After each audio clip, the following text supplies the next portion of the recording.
Imagine standing at the crossroads of faith and misunderstanding, looking into the eyes of a creature known for its loyalty, intelligence, and unwavering devotion. Now imagine that this creature, the dog, is the subject of immense debate among Muslims, often wrapped in layers of confusion, fear, and half-truths. Many people, even practicing Muslims, may shy away from dogs, sometimes with unease, sometimes with contempt, all while being unsure of the actual teachings of Islam on the matter. It's a topic whispered about in corners, often dominated by cultural beliefs rather than concrete religious knowledge. But beneath all this fog lies a clear, balanced, and profoundly compassionate perspective. One that, when revealed, can completely change how we see these animals. The reason this subject matters so deeply is because it doesn't just reflect how we treat one specific species. It reveals how we understand our own religion, how we balance purity with mercy, and how we interpret divine guidance in a world full of nuance. Dogs in many cultures are celebrated as heroes, family members, and saviors. But in some Muslim societies, they're often feared or avoided entirely. This contradiction raises a powerful question. Where does Islam truly stand? And more importantly, why has there been so much confusion?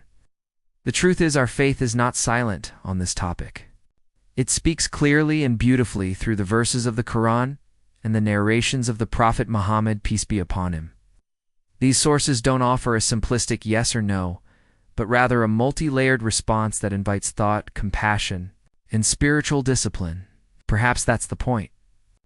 Islam isn't just about rules, but about balance, about holding purity in one hand and mercy in the other, about guarding both ritual cleanliness and emotional tenderness.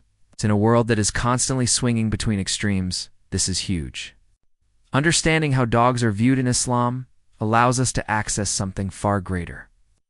A faith that respects the realities of life while elevating the soul through empathy and discipline. That's why we begin this journey not with fear or suspicion, but with open hearts and minds, ready to uncover a truth that's been hidden in plain sight. And where better to begin than the Qur'an itself, the primary source of divine guidance in Islam. While many may assume that dogs are absent from this holy book, that assumption quickly dissolves when we enter the powerful narrative found in Surah Al-Kahf, known as the People of the Cave. This story is one of faith, resilience, and divine protection. It speaks of a group of young men who fled persecution. For the sake of their belief in Allah, they took shelter in a cave, trusting entirely in God's mercy. But they were not alone. With them was a dog, a silent guardian, who rested at the entrance of the cave, sharing in their seclusion and their miracle. The Qur'an describes this scene with a level of detail that is both poetic and purposeful. Would have thought them awake while they were asleep. We turned them to the right and to the left, while their dog stretched his forelegs at the entrance. Surah Al-Kahf, 1818. This is no mere background detail. The dog is mentioned multiple times in the passage, and his inclusion among these righteous youths is intentional. Why would Allah choose to highlight an animal, especially one later labeled by some as impure? The answer lies in the symbolic and spiritual significance of his presence. This dog was not excluded from the miracle, nor was it treated as a contaminant. It was part of the group, part of the blessing, protected under the same divine care that sheltered the believers. This isn't just a story about the endurance of faith. It's a message to every Muslim. Dogs are not inherently unworthy or impure. When aligned with righteousness, even a creature often misunderstood or rejected becomes a witness to divine mercy. In fact, many scholars point to this passage to argue that dogs, when in the service of good, can be part of a spiritually elevated experience. They can be noble, protective, and even chosen by Allah to accompany the righteous. What does that say about their place in our hearts, our homes, and our communities? As we move from the divine revelations of the Qur'an to the life and teachings of the Prophet Muhammad, peace be upon him, we uncover even more depth. The Hadith literature, collections of his sayings, actions, and approvals offers a wide spectrum of insight into the role of dogs in Muslim life. Far from being cast aside, Dogs appear throughout Hadiths in a variety of contexts as hunters, guardians, protectors, and recipients of compassion. One of the clearest examples lies in the realm of hunting. The Prophet, peace be upon him, allowed Muslims to use trained dogs for catching game. In Sahih Bukhari, he said, "If a dog which is trained for hunting catches the game for you, you may eat it." This isn't just permission, it's a sign of trust in the animal's role. The dog is not considered a puller of the food, but a trusted tool in lawful sustenance. Its participation in the hunt does not nullify the permissibility of the meat. In fact, its training is honored, its role respected. Likewise, dogs are recognized for their function in guarding. In another narration, the Prophet stated, "Whoever keeps a dog, except for hunting or hurrying livestock, his reward will be decreased by 2 sharats every day." This might seem like a warning, but it actually points to an important exception. Keeping dogs for legitimate reasons, such as hurrying or guarding property, is not only permissible, but exempt from penalty. The concern isn't the dog itself. It's the unnecessary keeping of dogs in ways that might interfere with cleanliness or religious duties. But when the need is valid, the reward remains intact. Islam again shows its commitment to balance and practicality. Then comes perhaps the most touching narration of all, the story of the prostitute from the children of Israel who encountered a thirsty dog near a well. She saw it panting, desperate for water. Oh.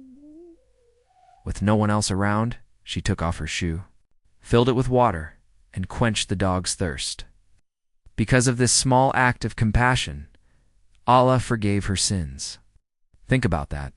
A woman who had lived a life many would judge harshly was granted forgiveness not through a grand gesture, but through kindness to a suffering animal. In that moment, the dog became a vessel of divine mercy, a key to salvation. This hadith not only elevates the dog, but redefines our understanding of piety. It teaches that compassion, even to a creature many might avoid, is more beloved to Allah than rigid piety devoid of mercy. The Prophet's teachings don't limit the value of animals to their function. They extend it to their existence. They are part of creation, and as such, they deserve our care, our mercy, and our respect. But what about purity? What about the oft-repeated concern that dogs are impure and should be kept away from places of prayer? This is where many misunderstandings begin, and where clarity is most urgently needed. Islam places tremendous importance on ritual purity, particularly before performing acts of worship. But this does not mean the entire animal is impure or unworthy. It means we are called to be mindful and clean, not fearful and avoidant. The Prophet did say if a dog drinks from the utensil of any one of you, it must be washed 7 times. Hadith recorded in Sahih Bukhari has formed the basis for the ruling that a dog's saliva is najis or impure. But it's crucial to recognize the scope of the ruling. It refers to saliva, not the fur, not the presence, not the dog as a being. This differentiation is key. It teaches us how to maintain purity without casting judgment or hatred toward the animal itself. Different schools of thought interpret this ruling with slight variation. Maliki school, for instance, considers dogs as not impure in essence. It only applies this purification ruling out of precaution or for utensils used in eating. The Hanafi school emphasizes practical cleanliness without attributing impurity to the dog's body. Across the board, scholars agree on one thing: the goal is cleanliness, not vilification. In fact, by allowing dogs in certain roles and even acknowledging their presence in Qur'anic stories, Islam reveals its deeper objective to guide Muslims in a life of discipline, mindfulness, and compassion. It's not about exclusion, but about responsibility.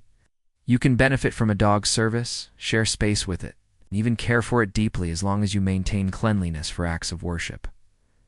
That's the beauty of Islam's guidance. It doesn't demand detachment from the world, but invites you to walk through it with awareness, grace, and mercy. And when we embrace that understanding, everything begins to make sense. Dogs are not forbidden. They are regulated. They are not impure beings.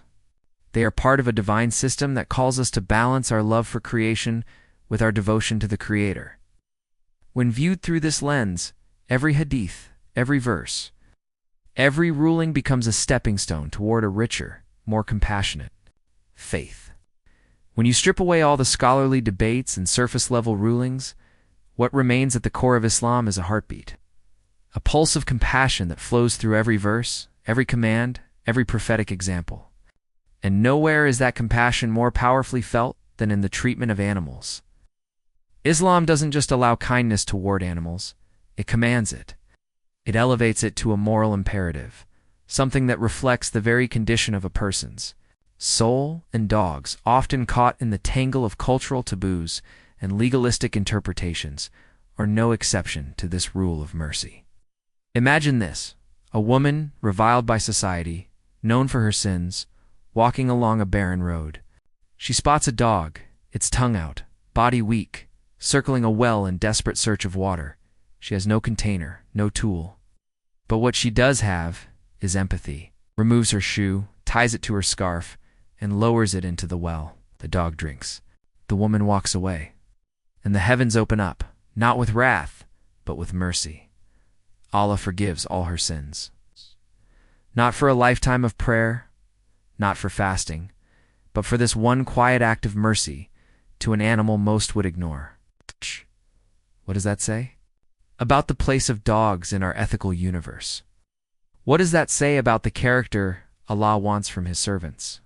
This story, narrated in Sahih Bukhari, is more than a moment. It's a mirror. It reflects back to us the soul of our religion. The Prophet Muhammad didn't merely preach mercy. He practiced it, taught it, lived it. He reminded his followers that every act of kindness to a living being is a form of charity.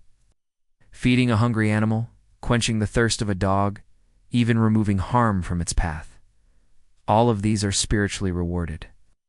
The animal does not need to be useful, domesticated, or beloved. Its mere existence is enough to merit our care. But the Prophet, peace be upon him, didn't stop at encouragement. He also warned against the opposite: cruelty, neglect, arrogance toward those unable to speak for themselves. In one chilling narration, also found in Sahih Bukhari, a woman is condemned to hell. Why? Because she imprisoned a cat. She didn't feed it, didn't let it roam to find food. The animal died a slow death of starvation, and for that the punishment was eternal. What then should we think about those who beat dogs, torment them, or drive them away with contempt just because they've heard somewhere that dogs are impure? The Prophet condemned unnecessary harm, whether it was to a cat, a bird, or a dog. He said that anyone who kills even a small bird without just cause will be questioned by Allah on the Day of Judgment. That is the weight of taking life in Islam. And if that is the gravity of harming a sparrow, what then of a loyal dog left to die in the streets? What of the working dog beaten for not obeying a command? What of the strays who are chased, poisoned, or burned, all in the name of some imagined religious purity? Islam's view on animals is not passive, it's active. The Prophet, peace be upon him, once entered a garden and saw a camel crying. Its eyes were full of tears. He went to it, stroked its head, and asked who its owner was. A man came forward. The Prophet said to him, "Do you not fear Allah regarding this animal He has placed in your care?" This is the true prophetic legacy. A legacy that doesn't separate worship from ethics, that doesn't see animals as below us, but as part of the trust we've been given. Dogs, with their loyalty and service, stand at a unique crossroads in this ethical landscape. In many parts of the Muslim world today, dogs are not only cared for, they are essential partners in the daily lives of families, workers, and entire communities. In rural areas, shepherds still rely on dogs to protect their flocks from predators. In urban centers, police forces deploy trained dogs to locate missing persons, detect explosives, or protect civilians during high-risk situations. These aren't hypotheticals. They are real lived examples of how dogs contribute meaningfully to the safety and well-being of Muslims everywhere. In countries like Turkey, Indonesia, and parts of the Middle East, working dogs are not considered impure burdens. They are respected members of society. Their utility is not seen as contradicting Islamic values, but rather fulfilling them. Because, at its core, Islam is a religion of benefit. Anything that brings about good, prevents harm, or protects life is praised and encouraged. And if a dog can do that, if it can guide the blind, calm a child with autism, detect seizures before they happen, then that dog becomes a vessel of divine mercy. In these communities, we see the practical integration of Islamic law and modern reality. Dogs are kept for service, but precautions are taken to maintain cleanliness. Muslims who handle dogs wash before prayer, avoid contact with saliva, and keep separate spaces for worship. The idea is not to reject the animal, but to live responsibly alongside it. Just like one wouldn't wear muddy shoes into the masjid, one wouldn't allow a dog to interfere with purity rituals. It's not about fear. It's about mindfulness. And this mindfulness extends even to dogs kept as companions. Across the world, there's a growing number of Muslims who keep dogs as pets, not just for work or guarding, but for love. These Muslims understand the legal rulings, but also see the bigger picture. Cleanliness can be maintained, boundaries can be set, and affection does not have to be forbidden. They wash their homes, limit the dog's access to prayer spaces, and ensure they're always in a state of readiness for worship. They understand that Islam is a religion of balance, not restriction. For the sake of restriction, this shift in perception is also helping to challenge long-held misconceptions. In many communities, cultural beliefs about dogs have overshadowed religious teachings. Stories have circulated for generations claiming that angels won't enter home with a dog. While there are hadiths mentioning this, they are often taken without context. Scholars have explained that these narrations refer to specific circumstances such as dogs being kept inside unnecessarily or causing filth in spaces designated for prayer. They are not blanket condemnations. More importantly, they are not excuses to mistreat or fear dogs. The deeper message is one of discipline, not disdain. Islam teaches that purity must be protected, but not at the cost of kindness. Rules about cleanliness are meant to guide us, not harden us. When understood properly, they help us live in harmony with Allah's creation, not in conflict with it. This is where the role of scholars becomes crucial. Scholars throughout Islamic history have engaged in detailed debates about the impurity of dogs, not to vilify them, but to better understand how to live responsibly around them. Imam Malik, the founder of the Maliki school of thought, did not consider dogs to be impure by default. His school holds that only the saliva is problematic, and even that is treated with caution, not paranoia. Imam Abu Hanif, of the Hanafi school, offered similar reasoning. The emphasis is always on managing contact, not banning the animal. Unfortunately, these nuanced discussions are rarely shared with the public. What reaches the average Muslim is often a stripped-down version of the rulings. Dogs are najis, don't touch them. But this is a loss for the community because when rulings are detached from wisdom, they become barriers instead of bridges.